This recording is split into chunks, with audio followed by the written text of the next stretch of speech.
Saule kā olas dzeltenums mirdzēja pāri pasaulei. Viņā bija dzīvība. Pa viņas stariem uz zemi nāca mazi cēlēni, un visi bija gaiši dzelteni.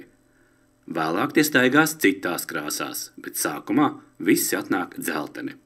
Bite arī bija dzeltena. Strops viņai dzeltens, un viņa aicināja cāli stropā, bet cālis netika. Tas nekas, viņš nodomāja. Visapkārt lido dzelteni tauriņi, tādi paši kā es, palidošu ar viņiem. Cālis paliecās, bet tad atcerējās, ka viņam spārnu vēl nemaz nav, ir tikai tādi mazi dzelteni ķeksīši sānos. Bet saule mirdzēja pie debesīm kā dzeltena pankūka ar tādām garšīgām, kraukšķošām maliņām.